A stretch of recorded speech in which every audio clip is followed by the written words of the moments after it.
श्री पवन कुमार जायसवाल।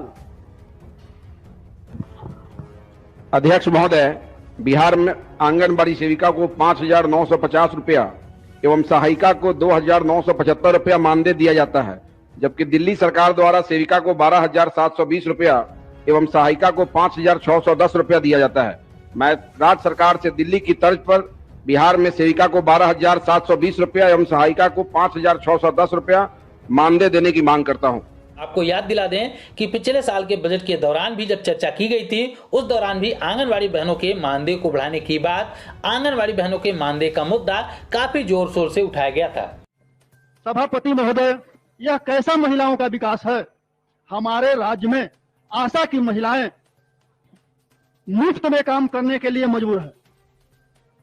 आंगनबाड़ी का सेविका और सहायिका 100 रुपया और 150 रुपया प्रतिदिन पर काम करने के लिए बेवश है। बोल देना और कर देना दोनों में काफी अंतर है महोदय। मैं आपके माध्यम से जो आंगनबाड़ी का जो सेविका है, जिनको 5,000 रुपया प्रति माह दिया जाता है, मैं उनको 10,000 रुपया प्रति माह देने के लिए मांग करता हूं। और जो आशा की महिला फ्री ऑफ कॉस्ट जो काम कर रही है, उनके लिए भी वेतन निर्धारण करने का महोदय मैं मांग करता हूं। THR के माध्यम से लाभुकों के पास पैसा पहुंचता था, वो माध्यम अच्छा था सरकार का, लेकिन आज के समय में THR के माध्यम से किसी भी लाभुक को पैसा नहीं जाता है, जिसके वजह से घोर अनियमितता होती है उसमें। महोदय, मैं मंत्री जी से आग्रह करूंगा कि आंगनबाड़ी जो भी सेविका सहायिका है, उनका मानदेय बढ़े। मानदेय के साथ साथ जो मानदेय बढ़े, सबसे बड़ी मानदेय एक तो CDPO लूटती है, उसके साथ साथ एक सुपरवाइजर को सरकार बहाली कर दी है लूटने के लिए। पहले कमीशन 2,000 लगता था, सुपरवाइजर गई है तो 3,000 कमीशन हो गया। ये जांच का विषय है, इसको जांच किया जाए। इसके अलावा केंद्र सरकार के द्वारा जब बजट पेश किया गया है अभी हाल ही में, उसके बाद भी आंगनवाड़ी बहनों के मानदेय को बढ़ाने की बात रखी गई थी। आज आंगनवाड़ी वर्कर्स की अगर हम देखेंगे, जो सैलरी देखेंगे, हम तो सांसद हैं, अपनी पगार बढ़ाना है तो हम एक झटके के अंदर बढ़ा सकते हैं और हजारों रुपये से बढ़ा सकते हैं। इनकी सैलरीज क्या है? मैं मेरे महाराष्ट्र के हद तक की बात करता हूं। आंगनवाड़ी वर्कर को कितना पैसा दिया जाता है? तो 8,500 जो मेन आंगनवाड़ी वर्कर है, जो आंगनवाड़ी वर्कर मिनी जिसे कहा जाता है, उसको सैलरी दी जाती है 4,500 रुपये, और जो दूसरी है उसे महज 5,000 रुपये।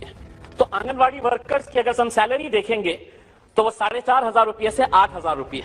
मेरा ये कहना है, अगर यही महिला अगर मजदूरी करने निकलती है, अगर बांधकाम के ऊपर जाकर वो सिर्फ मिट्टी उठाने का काम करती है, वो ईंटें यहां से वहां पहुंचाने का अगर काम करती है, तो उसे कम से कम रोज के 400 रुपये से 600 रुपये मिलते हैं, यानी कि महीना उसे 12,000 रुपये से लेकर 16,000 रुपये उसकी कमाई हो सकती है।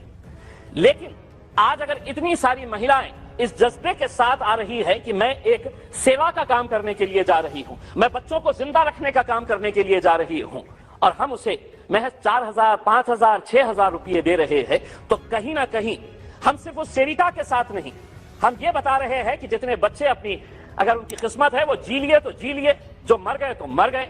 आज मैं केरला गवर्नमेंट का, पांडिचेरी गवर्नमेंट का और गोवा की गवर्नमेंट का जब हमने ये हिसाब लगाया कि महाराष्ट्र इतना प्रगतिशील राज्य होने के बावजूद क्या वजह है कि आप इतना कम पैसा दे रहे हैं, तो हमको पता चला कि केरला ने सुओ मोटो इन आंगनवाड़ी वर्कर्स की पगार, इनकी सैलरी बढ़ाकर 15,000 रुपये कर दी है। पांडिचेरी और गोवा सबसे ज्यादा पैसे देता है आंगनवाड़ियों को। महाराष्ट्र सरकार की क्या ऐसी दुविधा है कि वो पैसा एक अच्छे काम के लिए नहीं दे सकते हैं? और कितना मांग रहे हैं? अगर उनको 5,000 रुपये है तो क्या हम उन्हें 10,000 रुपये पगार नहीं दे सकते थे? आज उन्हें हम क्यों सिर्फ एक ऑनरेरियम के तौर के ऊपर दिया जा रहा है?